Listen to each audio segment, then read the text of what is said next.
Chapter 1.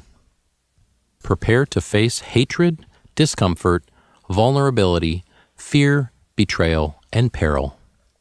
If we go into management to earn more, have more power or prestige, and work less, we are either naive or ignorant.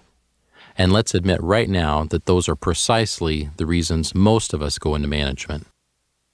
Wise leaders accept that some decisions will be unpopular. If you can't handle others' disapproval, then leadership isn't for you. Trying to be everyone's friend is a futile and selfish effort. Most of us just want to be liked. As we progress through school, we do things to get others to accept us, with varying levels of success. We try to wear the cool clothes, have a cool car, or take the cool classes.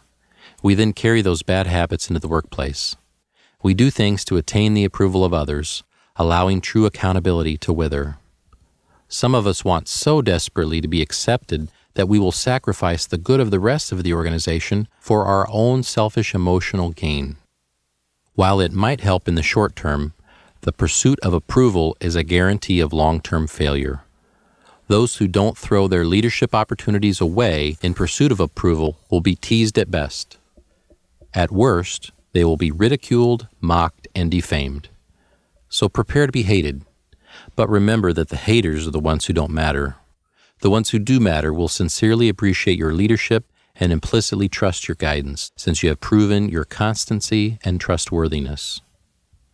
In life, but especially in leadership positions, we all face fears. We fear not being accepted, feelings of inadequacy, shame, rejection, discomfort, and the list goes on. My response, and I am speaking to myself more loudly than others, is, we're all afraid. So what? We must choose to get over our fears and not allow them to hinder our growth and development as leaders. So what if we don't have it all together? So what if we didn't go to the right school? So what if we didn't have a good mentor? We all have something to offer, and we must choose to focus on what we do have to offer, not what we don't. And remember, the dirty little secret is that those who are acting like they have it all together really don't. One thing that fuels fears about the future is past betrayals, and betrayal is one of the ultimate tests of leadership. Are we willing to walk in forgiveness with those who betray or seem to have betrayed us? Are we going to wall ourselves off from future close relationships with others?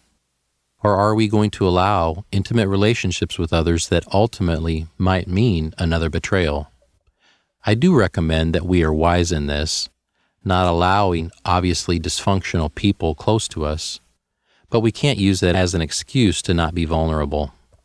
I admit that forgiving betrayal is difficult for me, but I must choose to let those circumstances go, since unforgiveness only hurts me, not the other person. I would rather choose to remain vulnerable and be taken advantage of than be so skeptical of others that I have no room for intimate friendships. Leaders also get to be uncomfortable. It's part of the job description. As leaders, we don't have the luxury of shirking painful responsibilities, even though we would like to. Leadership is not necessarily safe, but can be perilous to our career. It involves much more risk than just being a team member. Our actions as leaders are held to a much higher standard, and criticism of our leadership decisions is much more out in the open for everyone to see. Simply being a team member allows more anonymity for the quality of work and decisions made. If things don't work out in leadership, that person usually doesn't have the opportunity to move to another position within the company like a non-manager does. This book cannot attempt to cover all the ways in which servant leadership is enacted in everyday life. I intend it to merely serve as a guide to learn and put into practice several concrete leadership principles. And while the sheer volume of leadership ideas may seem overwhelming, don't be discouraged or complacent. Simply practice one concept per day or per week until it becomes a habit, then move on to the next thing. The practice is hard, but the proficiency is worth it.